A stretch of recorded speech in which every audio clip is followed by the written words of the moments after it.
sont ou est la tension et l'intensité pour qu'une lampe brille normalement?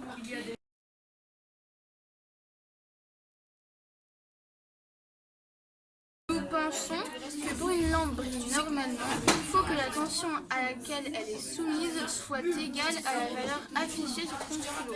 De plus, il doit exister une intensité idéale pour que la lampe fonctionne normalement. Donc, le kilo là, de la lampe, si on dévisse, c'est super petit, donc je sais pas si on va voir. Mais là, il y a une valeur affichée et il y a écrit 6 volts et 50 milliampères. Nous observons que la valeur indiquée sur la lampe est de 6 volts et 350 mA.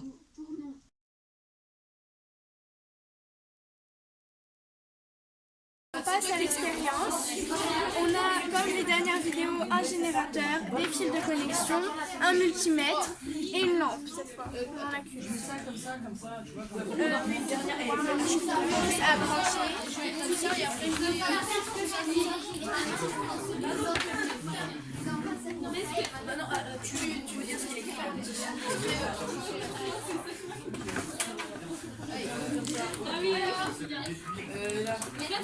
À Attention, nous allons utiliser un voltmètre, donc il faut bien le brancher en dérivation et non en série.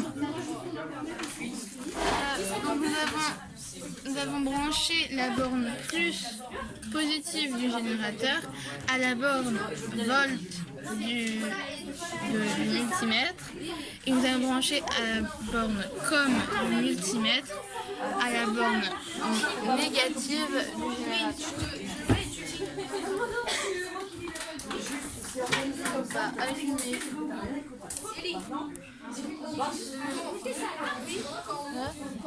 Et allumer le voltmètre.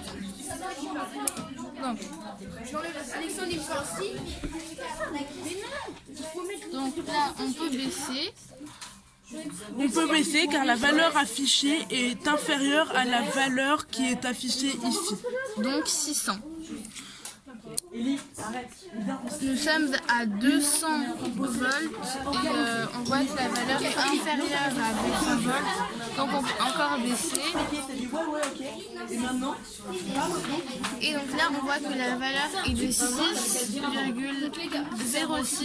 volts, ce qui correspond à peu près à la valeur qui était affichée sur le culot.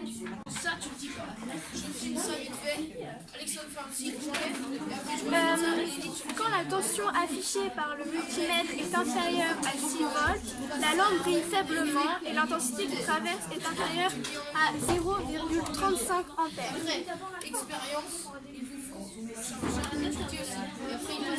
Donc là on peut voir qu'il y a 3 volts et là c'est vraiment la luminosité est extrêmement faible par rapport à tout à l'heure. Quand la tension affichée par le multimètre est égale à 6 volts, la lampe brille normalement. Là, on a mis 6 volts sur le générateur, sur le calibre. La lampe brille pas Normalement. trop faiblement, mais et pas trop fort. Et le voltmètre nous indique à peu près 6 volts. Ouais. Ce qui est indiqué sur le kilo. Quand la tension affichée par le multimètre est supérieure à 6 volts, la lampe brille fortement.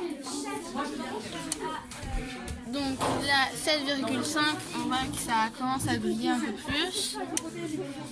9, ça brille beaucoup. Et 12, ça brille énormément. Même que ça peut casser la lampe, puisque c'est le double de normalement la valeur qui doit être... Nous allons maintenant mesurer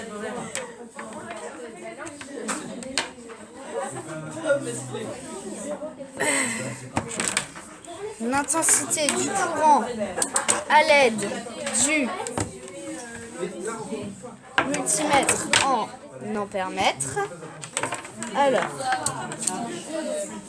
nous allons le placer, l'ampère-mètre sur 10A, juste ici, puis brancher les fils de connexion sur 10A et comme.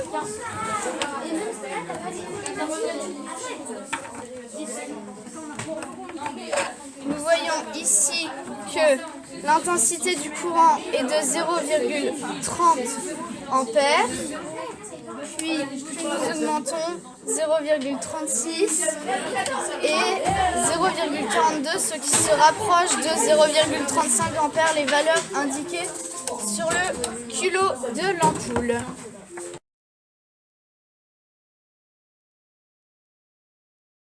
Maintenant, l'interprétation. Quand la tension aux bornes de la lampe est inférieure à la valeur affichée sur son culot, la lampe brille faiblement et l'intensité qui la traverse est faible. La lampe est donc en sous-tension. Quand la tension au bord de la lampe est égale à la valeur affichée sur son culot, la lampe brille normalement et avec une certaine valeur de l'intensité. Donc la lampe est soumise à une tension normale. Quand la tension au bord de la lampe est supérieure à la valeur affichée sur son culot, donc la lampe brille fortement et l'intensité qui la traverse est forte. La lampe, on dit qu'elle est en surtension. On peut voir que la luminosité a augmenté. Résumons-nous. Une lampe brille normalement à condition que la tension à ses bornes soit voisine de la valeur inscrite sur son culot. Vous voyez dans l'exemple proposé à droite de la vidéo 6 volts marqués sur le culot de cette lampe. Et que l'intensité la traversant soit voisine de la valeur inscrite sur son culot. Dans ce même exemple, il y a inscrit 350 mA.